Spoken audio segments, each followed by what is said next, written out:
ध्यान देंगे आप लोग। आज हम लोग जो इंटर्नशिप प्रोग्राम के अंडर जो बढ़ रहे हैं वह है बीपी डेमोन्स्ट्रेशन का क्लास जो आप लोग कर चुके हैं। तो आज किसी पेशेंट का डाटा हम तैयार करके और पेशेंट के डाटा का हैंडलिंग कैसे करेंगे। अब डाटा पेशेंट का रखना क्यों जरूरी है, इससे हमें क्या लाभ है, आज पेशेंट के डाटा और डाटा मैनेजमेंट और डाटा हैंडलिंग के ऊपर चर्चा करेंगे। तो कुछ दोस्त हमारे साथ नए जुड़े हुए हैं जो कि कह रहे थे कि सर बीपी डेमोन्स्ट्रेशन एक बार दिखा दीजिए। तो बीपी डेमोन्स्ट्रेशन, बीपी चेकिंग आप दो प्रकार की मशीनों से कर सकते हैं। एक मैनुअली के लिए स्टेथोस्कोप ये है, आप इससे कर सकते हैं। इसमें आपको स्टेथोस्कोप के कप को बाएं हाथ के बाजू में बांधने होते हैं, जिस प्रकार से हमने बांध दिया है। बाएं हाथ के बाजू में बांधने होते हैं और ये पंप के यहाँ पर लगे हुए नॉब को कस करके और इसको पंपिंग करनी होती है। ध्यान आ रही है, पंपिंग करते हैं और कान में स्टेथोस्कोप को लगाते हैं और यहाँ पर बिल्कुल धमनी के निकट हम लोग सेंट्रलाइज करते हैं। सेंट्रलाइज करने के बाद इसको पंप करते हैं और पंप करने के बाद उसमें पारा के रीडिंग को देखते हैं। पारा का रीडिंग जब वो उठता है और ऊपर से नीचे हम लाते जाते हैं धीरे धीरे इसको खोल करके, जहां पर हृदय की धड़कन, हार्ट की बीट स्पष्ट सुनाई देने लगती है, वो सिस्टोलिक प्रेशर, उसकी ऊपर का रक्तदाब कहलाता है। और जो इसको फिर नीचा करेंगे, जो पारा नीचे आती जाएगी, जहां पे हृदय की धड़कन स्पष्ट सुनाई बंद हो जाएगी, वह डायस्टोलिक प्रेशर, अनुशीतलन दाब कहलाएगा। अगर सपोज करिए कि ऊपर से आते समय धड़कन सुनाई देना 120 पे स्टार्ट हुआ तो ये सिस्टोलिक प्रेशर है, और धीरे धीरे नीचे आते समय 80 पे धड़कन सुनाई देना अगर बंद हो गया तो ये डायस्टोलिक प्रेशर है। इस प्रकार से इस भाई साहब का बीपी 120/80 mmHg है। आई बात समझ में?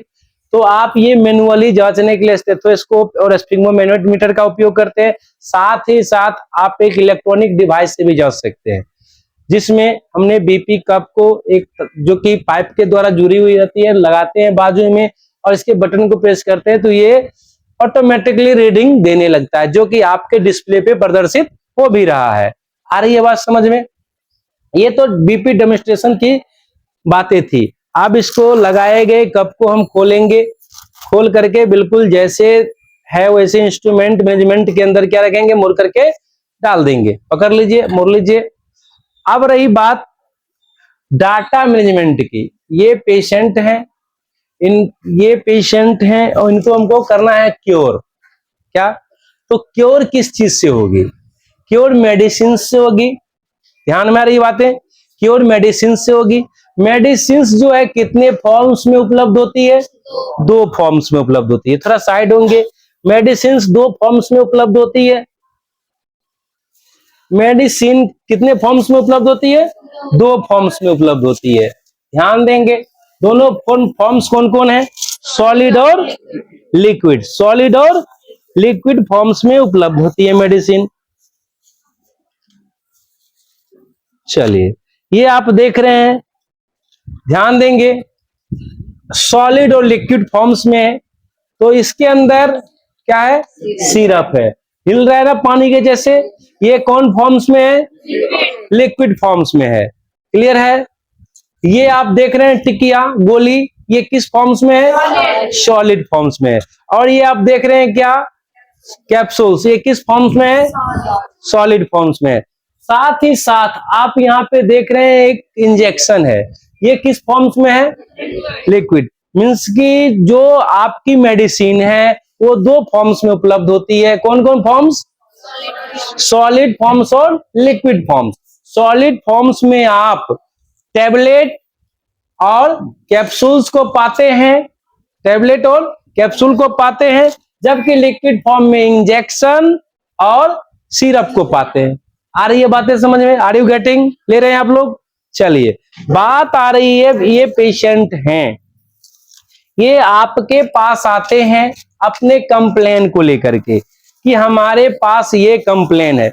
आप इनके कंप्लेन को क्या करते हैं, एक डायरी में नोट करते हैं। ये डायरी में नोट इनके कंप्लेन को करते हैं और इनको क्योर करने के लिए आप मेडिसिन प्रिस्क्राइब करते हैं क्या। तो इसका डाटा हमारे पास होना चाहिए। अब क्यों होना चाहिए, ये हमने डाटा तैयार किया, ये क्यों होना चाहिए। ये डाटा हमको दो चीजें महत्वपूर्ण जानकारी देगी। नंबर एक कि पेशेंट की हिस्ट्री क्या है। ये पेशेंट जो है हमारे पास आए हैं, इनकी हिस्ट्री क्या है, इसमें पूरा इनका डाटा लिखा हुआ है, ठीक है। और इसके अंदर और क्या होगी हम बता रहे हैं। उस दूसरी बात है कि पेशेंट जो हमारे यहां से डिस्चार्ज होके चले गए, हमने कौन कौन सा मेडिसिन इसको प्रिस्क्राइब किया था, वो सारा डाटा हमारे पास है। इन फ्यूचर भाई साहब हमारे ऊपर क्लेम करते हैं कि आपने हमारे साथ जो ट्रीटमेंट किया, हमको जो ट्रीटमेंट दिया, आपके ट्रीटमेंट में कमियां थी, गड़बड़ियां थी, जिसका साइड इफेक्ट हमको भोगना पड़ रहा है और ये है। तो इनकी जो आरोप है हमारे ऊपर, ये अगर डाटा हमारे पास न हो तो मान्य हुआ कि नहीं मान्य होगा, मान्य होगा कि नहीं मान्य होगा। लेकिन जब ये हमारे यहाँ आए, हमने कौन कौन सा मेडिसिन दिया, कौन कंप्लेन था, किस डोज में दिया, किस फॉर्म्स में दिया, सारा डाटा अवेलेबल है क्या। सारा इनके जो दावे हैं वो मान्य होंगे क्या। जो हमने ध्यान दें, इनको जो प्रिस्क्राइब किया, इनका कंप्लेन हम लिख करके रखे हुए हैं, क्या कंप्लेन लेकर के आए थे। इनकी कुछ इन्वेस्टिगेशन होती है, इन्वेस्टिगेशन फाइल्स हमारे पास होता है कि ये कौन कौन सा कंप्लेन के अनुरूप कौन कौन सा क्या हुआ, इन्वेस्टिगेशन हुआ। सारा डाटा हमारे पास होता है, सारा डाटा हम लिख करके रख रहे हैं और इसी डाटा के अनुरूप, इसी इन्वेस्टिगेशन के अनुरूप हम क्या करते हैं, इनको मेडिसिन प्रिस्क्राइब कर दिए, जो कि ये कहीं भी ले जाएंगे तो लीगली वैध होगा। अब कल के डेट में हमें कानूनी पेंच में ना फंसना पड़े क्या।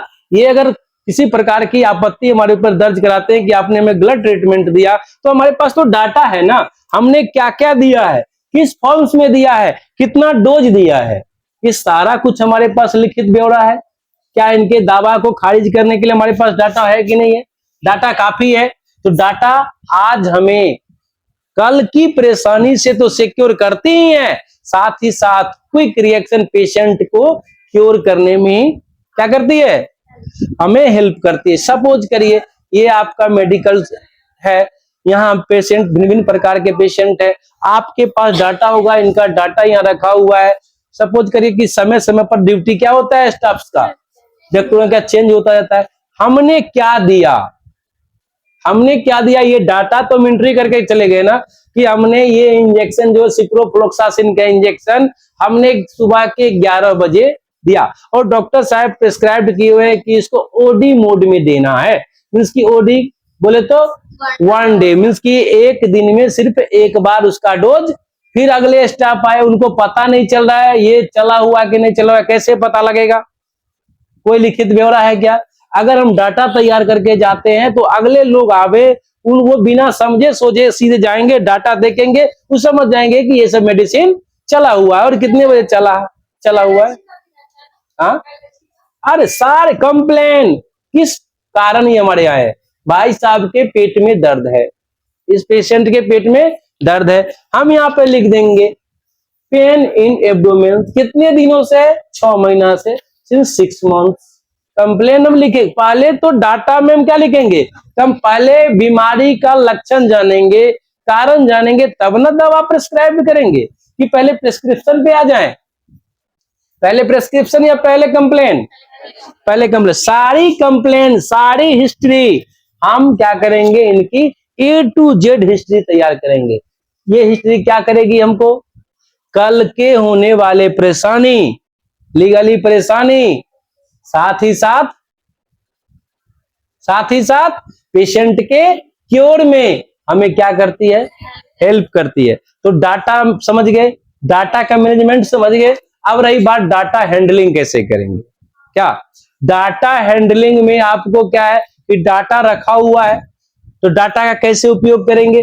जैसे ये पेशेंट को हमारे यहाँ मान लीजिए 5 दिन एब्सेंट इनको एडमिट रहना है, तो 5 दिन में कौन कौन सा ट्रीटमेंट चलेगा, कौन बीडी डोज में चलेगा, कौन ओडी डोज में चलेगा, कौन कौन फॉर्म्स में चलेगा, लिक्विड फॉर्म्स में चलेगा या सॉलिड फॉर्म्स में चलेगा। अगर लिक्विड फॉर्म में चलेगा तो सिरप चलेगा या इंजेक्शन चलेगा, अगर मतलब सॉलिड फॉर्म्स में चलता है तो कैप्सूल्स चलेगा या टेबलेट चलेगा। ये जानकारी हमारे डाटा से ही मिलेगी। आ रही बातें, इसीलिए डाटा का होना जरूरी है। डाटा पेशेंट 2 चीजें आपको करवाती है, हेल्प करती है। नंबर 1 पेशेंट के क्योर होने में और कल की लीगली परेशानी से आपको बचाने में। इसीलिए और कुछ हो या ना हो, डाटा का होना जरूरी है। डाटा, चूंकि आप हॉस्पिटल चलाते हैं, आप हॉस्पिटल मैनेजमेंट में है, तो आपके पास क्या होना चाहिए, पेशेंट पहली प्रायोरिटी क्या होनी चाहिए, पेशेंट को के क्योर की। और दूसरी प्रायोरिटी क्या, प्रायोरिटी के साथ साथ दूसरी बातें क्या होनी चाहिए कि खुद को भी सुरक्षित रखें। इनको तो हम क्योर कर दिए, कल जो क्योर हुए हम ही को वो श्योर करने आ गए कि आपके ट्रीटमेंट में ये सब कमियां थी। मतलब आम के आमा गुठलियों के दाम दीजिए, हम तो ठीक होके चले गए, अब आपके ऊपर ब्लेम लगा, ये ब्लेम के अनुरूप आप हमको क्या कीजिए, कुछ मुआवजा दे दीजिए। अब बताइए क्या को बिल भरिएगा। जैसे क्या है, कल परसों बहुत सारे हॉस्पिटल में बिल्कुल होते ही रहती है कि कहेगा डॉक्टर की लापरवाही के कारण पेशेंट के साथ ये हो गया वो हो गया। डॉक्टर कब से लापरवाह होने लगा, डॉक्टर कब से लापरवाह होना है, लापरवाह बस यही आप समझ रहे हैं ना। डॉक्टर कब से लापरवाह, डॉक्टर की लापरवाही यही है कि उसने डाटा तैयार नहीं किया, नहीं तो आपका चौवा लग जाएगा। डॉक्टर क्या बकरी चरा के आया है, डॉक्टर पढ़ के आया है, आंख में तेल डाल डाल करके 6 साल उन्होंने पढ़ा है, मेहनत करी है, तब जाके डॉक्टर है। आप एक शब्द में कह देते कि डॉक्टर की लापरवाही, डॉक्टर कब से लापरवाह हो गया। अगर लापरवाही करना होता तो वो हॉस्पिटल खोल के बैठता। डॉक्टर कभी लापरवाह नहीं होता है। लापरवाही बस यही हुई कि जो डाटा मैनेजमेंट का जिनको काम करना था, उन्होंने डाटा का मैनेजमेंट ठीक से नहीं किया, उन्होंने डाटा तैयार नहीं किया। हमने डाटा क्या किया, डॉक्टर है कंप्लेन लिख दिए, ये डाटा ही आपको संभाल करके रखने के लिए दिया, जो कि सबका मैनेजमेंट अलग अलग होता है ना। डाटा को आपको संभाल कर रखने का काम दिया गया, आप क्या किए, डाटा ही खो दिए। क्या ये डाटा मान लीजिए पेशेंट हमारे पास कितने दिन से भर्ती है, 2 दिन से, मान लीजिए हम 2 दिन में क्या क्या ट्रीटमेंट दिए, कैसे पता लगेगा। ये तो सिंगल पेशेंट तो याद रखिए, 10-20 पेशेंट तो कैसे याद रखिएगा, पता लगेगा उनका इंजेक्शन इनको, इनका इंजेक्शन उनको, उनका सिरप उनको, उनका टेबलेट उनको खिला दिए, है ना। बीमारी क्योर होगी क्या, पेशेंट ठीक होंगे क्या, पेशेंट ठीक होने के बजाय क्या हो जाएंगे, गड़बड़ हो जाएंगे। क्या ये करना एक डॉक्टर के लिए अच्छा है। तो डॉक्टर के पास क्या होना चाहिए, रिपोर्ट नहीं, डाटा। ये डाटा, डाटा के अंदर में सब कुछ आ गई, आपके प्रिस्क्रिप्शन से लेकर के सारा इन्वेस्टिगेशन तक आ गया। आइए ना अंदर, बाहर से सुन रहे हैं, गजब का क्लास ले रहे हैं, बड़ा बेकल थे आने के लिए, ठीक है। आ गए तो आप बाहर से आनंद ले रहे हैं क्लास का, गर्मी लग रही है।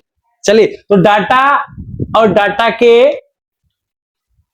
लाभ समझ गए। डाटा क्या है, पेशेंट के कंप्लेन से लेकर, हेलो तेरा ध्यान किधर है, तेरा हीरो इधर है।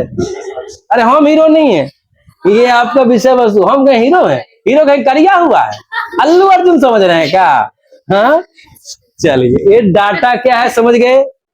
डाटा पेशेंट के हिस्ट्री से लेकर आपके प्रिस्क्रिप्शन तक का रिकॉर्ड है। आई बात समझ में, आपके पेशेंट के हिस्ट्री से लेके पेशेंट के प्रिस्क्रिप्शन तक का रिकॉर्ड है, जो आपको पेशेंट के क्योर तथा भविष्य में होने वाली कानूनी परेशानी से बचाती है।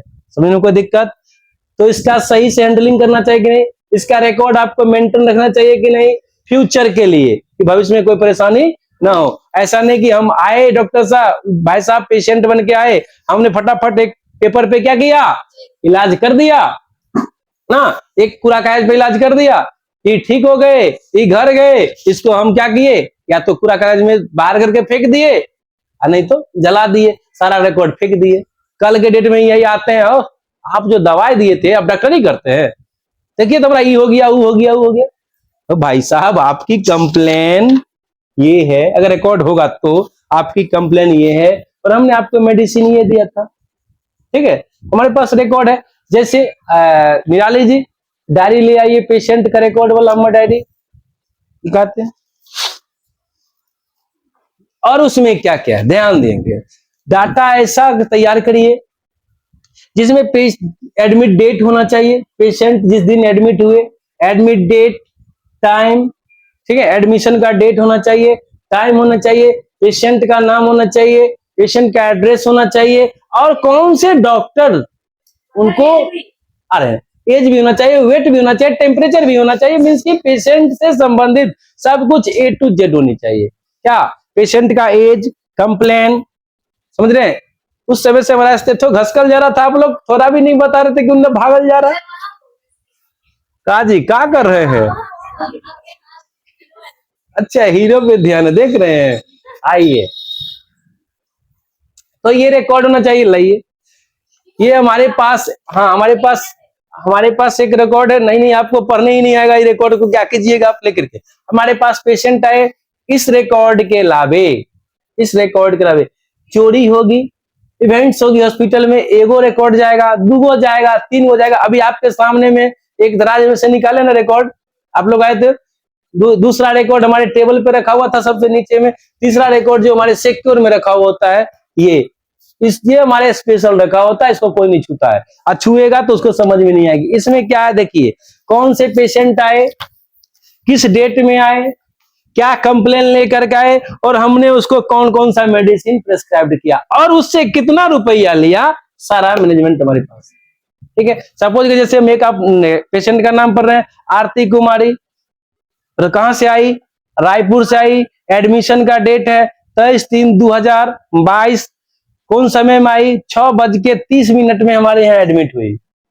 और कंप्लेन क्या है कि उनके लेफ्ट ब्रेस्ट में जो है, लेफ्ट ब्रेस्ट में मीन्स की बाएं छाती में जो है वो एक सिस्ट है, बड़ा लार्ज सिस्ट है, ये कंप्लेन है उसका, ठीक है। हमने उनका ट्रीटमेंट किया स्टार्ट, और हमने क्या क्या मेडिसिन दिया वो इधर लिखा हुआ है, और हमने उनसे कितना रुपया लिया वो भी लिखा हुआ है। कल के डेट में हमारे यहाँ आए और कहे नहीं आपने ये कर दिया, वो कर दिया, ऐसा इलाज कर दिया, वैसा इलाज कर दिया, करना था लेफ्ट ब्रेस्ट का ऑपरेशन सर्जरी, आपने राइट ब्रेस्ट का कर दिया। गजब स्थिति है यार। अरे हम कौन ब्रेस्ट का किया लिखा हुआ है, कौन ब्रेस्ट में आपके कंप्लेन वो लिखा हुआ है, तो आपके कहने से हम कर देंगे क्या? कल के डेट में उनका मुख काम करेगा कि हमारा लिखा हुआ काम करेगा? कल हम अगर कंप्लेन लेकर के अगर जाते हैं कोर्ट कचहरी तो क्या काम करेगा? वो जो बोलेंगे वो कि हमारे पास रिकॉर्ड है, वो रिकॉर्ड काम करेगा ना, क्योंकि कानून देखता नहीं ना, वो सुनता है। तो सुनाएगा कौन? हमारा रिकॉर्ड ना, हमारा रिकॉर्ड कि ये इस डेट में आई, क्या इस डेट में गए थे? तो हाँ गए थे, यही कंप्लेन है। कहने का मतलब रिकॉर्ड रखना जरूरी है, एक नहीं दो नहीं तीन तीन कॉपी में आप क्या करिए रिकॉर्ड। रिकॉर्ड में क्या क्या होना चाहिए? पेशेंट का नाम, एड्रेस, वजन, ठीक है, उसके बाद कंप्लेन ना, एडमिशन डेट और प्रिस्क्रिप्शन, ये सब होना चाहिए। आई बात समझ में? और इसको बेहतर तरीके से हैंडलिंग करना चाहिए। और रिकॉर्ड आपको क्या करता है? पेशेंट नंबर एक, पेशेंट के क्योर होने में, ठीक होने में, और दूसरा आपको फ्यूचर में कानूनी परेशानी से बचाने में किसका अहम रोल है? डाटा का। समझ गए? डाटा हैंडलिंग समझ गए? आज के 10वें दिन की क्लास किसके ऊपर डिपेंड थी? पेशेंट डाटा मैनेजमेंट और डाटा हैंडलिंग के ऊपर। आई बात समझ में? डाटा क्या है? डाटा क्या है समझ गए? पेशेंट से संबंधित कंप्लेन क्या है ये, और प्रिस्क्रिप्शन क्या है ये? डाटा है। आई बात समझ में? डाटा क्यों जरूरी है? क्यों जरूरी है बताइए? पेशेंट के क्योर और फ्यूचर में लीगली परेशानी से बचने के लिए डाटा जरूरी है। क्या इसे संभाल कर रखना चाहिए ना? डाटा में क्या क्या होना चाहिए ना? पेशेंट का नाम, एड्रेस, एडमिशन डेट, कंप्लेन क्या, और प्रिस्क्रिप्शन, ये सब मेंटेन होना चाहिए। आई बात समझ में? जी। ये तो वैलिड है, कौन ये? हमारे पास मानने के लिए ये है ना, मानने के लिए हमारे पास ये है, ये सब क्योंकि ये हमने अपने नाम से छपा के रखा ना, अपने हॉस्पिटल के अपनी संस्था के नाम से छपा के रखा है। ये सारा डिटेल्स हमारे पास है, ये मान्य है, ठीक है। और हमारे पास जो लोकल एडमिनिस्ट्रेशन के लिए हमारे पास ये है, हम सबको ये क्यों देंगे, ये हम सबको क्यों देंगे? आप हमारे पास देखने आए, हम आपके साथ ये नहीं लगाएंगे। हमको ये कहाँ काम आएगा? लीगली जहां पर दाव पेच फंसेगी, वो वाला यूज नहीं मांगने ना चाहेगा। ये देंगे ही क्यों? ये तो आप जैसे हमारे यहाँ आ गए और कहने लगे ऐसा है वैसा है, हमको दीजिए, आपके साथ ये हम कंप्लेंट पेश करेंगे। आप जब हमें लीगली घसीटना कोशिश कीजिएगा, कोर्ट ले जाइएगा, वहां पर हम ये देंगे और इस पर सर्टिफिकेशन होता है। हम जा करके जब पेशेंट दो प्रति में होती है, ऐसे थोड़े है कि हम आपको वो दे देंगे, ये 2 पेज में होता है, आप देख सकते हैं कि प्रत्येक का 2 पेज है, एक कार्बन कॉपी है, एक ओरिजिनल कॉपी है। हम कार्बन कॉपी रख लेते हैं अपने पास, ओरिजिनल कॉपी आपको देते हैं। आप ओरिजिनल कॉपी हमारे यहाँ जो आइएगा इलाज करेगा, कोई रिकॉर्ड लेके आइएगा कि नहीं आइएगा? अगर बिना रिकॉर्ड का दौरा लाइएगा, रिकॉर्ड आइएगा, रिकॉर्ड का मेंटेन डेट रहता है कि कितना बेड नंबर पर हमने आपको क्या किया था, एडमिट किया था, कौन से डेट में एडमिट किया था, क्या कंप्लेन था और कौन सा डॉक्टर आपको इलाज किए थे, उनका रजिस्ट्रेशन नंबर क्या है, सारा कुछ हमारे पास रिकॉर्ड है कि बेड नंबर 4 पर हमने आपको इलाज किया था और आप हमारे पास रिकॉर्ड लेकर के आते हैं बेड नंबर 6 का। इसका मतलब डाटा मिसमैच है आपका क्या? हमारे पास सब चीज ऐसा थोड़े है, कुछ पेशेंट का नाम है, एज है, सेक्स है, की एड्रेस है, उसके बाद बेड नंबर है, डिस्चार्ज डेट है, मीन्स कि किस डेट में आप एडमिट हुए, किस टाइम में एडमिट हुए, किस डेट में आपको हमने डिस्चार्ज किया, उतना ही नहीं किस टाइम में डिस्चार्ज किया और डिस्चार्ज के टाइम में हमने कौन कौन सा मेडिसिन प्रेस्क्राइब किया, टोटल चीज हमारे पास होता है। समझ में आई बात है? जो कि लीगली होने वाली परेशानी से हमको बचाता है। आई बात समझ में? यह है डाटा मैनेजमेंट और डाटा हैंडलिंग से संबंधित आपकी आज की प्रैक्टिस आउटकम। आई बात समझ में? ये इंटर्नशिप के 10वें दिन की क्लास जो है उसके ऊपर बेस्ड है। आई बात समझ में? नेक्स्ट डे हम लोग अगले जो क्लास होगी इसमें कोई समझने में कोई प्रॉब्लम? चलिए, कल जो हम लोग देखे थे क्लास, वो क्लास में था कि आप किसी भी रिपोर्ट का रीडिंग कैसे कीजिएगा। क्या ये थोड़ी सी चर्चा कर ले? किसी भी रिपोर्ट का रीडिंग, 1 मिनट की वीडियो रुकिए, रिपोर्ट रीडिंग पे देखिए, किसी पेशेंट का जब आप इन्वेस्टिगेशन कराते हैं तो उसमें रिपोर्ट दी जाती है पैथोलॉजिस्ट के द्वारा। पैथोलॉजिस्ट जो रिपोर्ट छापते हैं उसमें पेशेंट का सारा डिटेल्स होता है, नाम होता है, कहां से रिफर्ड किया होता है, उसके बाद कौन कौन सी जांच की गई है, आ रही समझ में, और उसका नॉर्मल रेंज क्या और रेफरेंस रेंज क्या है, उसकी क्या होना चाहिए और क्या रिजल्ट आया, ये सब चीज रहता है। जैसे इनमें लिखा हुआ है कि हीमोग्लोबिन, तो हीमोग्लोबिन नॉर्मल मेल के शरीर में नॉर्मल क्या, उसका क्या रेंज होना चाहिए, यहां पे लिखा हुआ है क्या, 12.5 से 18 होना चाहिए, 12.5, 12.5 से 18 के बीच होना चाहिए। और इन भाई साहब का कितना है, 15.6, क्या बीच में है या बाहर है, बीच में, तो इनका हीमोग्लोबिन बिल्कुल स्तर ठीक ठाक है। आई बात समझ में? चलिए, जो कि आप पेशेंट के फिजिकली वेरिफिकेशन से भी आप समझ सकते हैं, लेकिन आपको तो रिपोर्ट रीडिंग करनी है। अगली बात आती है आरबीसी। आरबीसी कितना होना चाहिए, 3.51 होनी चाहिए, होनी चाहिए कितनी, 3.9 से 5.6 मिलियन के बीच होनी चाहिए। और इनके पास है क्या, 5.51 है। आई बात समझ में? नॉर्मल है क्या, कम बेसी है, नॉर्मल। अगली बात है, आगे चलिए, इसी तरह से सब कुछ का काउंट दिया होता है, ठीक है। आपको ये देखना है और देखना है कि फाइंड आउट जो आया है, रिजल्ट जो आया है, क्या इसके बीच में है या कम या ज्यादा है। अगर कम या ज्यादा है तो दिक्कत है, और बीच में है तो कोई प्रॉब्लम नहीं है। आई बात रिपोर्ट रीडिंग समझ में आ गई सभी लोगों को? तो ये आप लोग अपने फाइल में क्या करेंगे, इस रिपोर्ट का एक नमूना हम ग्रुप में सेंड कर दिए हैं, रिपोर्ट को निकाल करके फाइल में लगा देंगे। समझ में आई बातें? तो आज की क्लास इसी के ऊपर बेस्ड थी। आज भर इतना ही। नेक्स्ट डे हमारी आपकी मुलाकात कभी भी हो सकती है। तब तक के लिए गुड नाइट, धन्यवाद, शुभ रात्रि, अलविदा। साथ ही छोटों को प्यार, और बड़ों को सम्मान देते रहिए।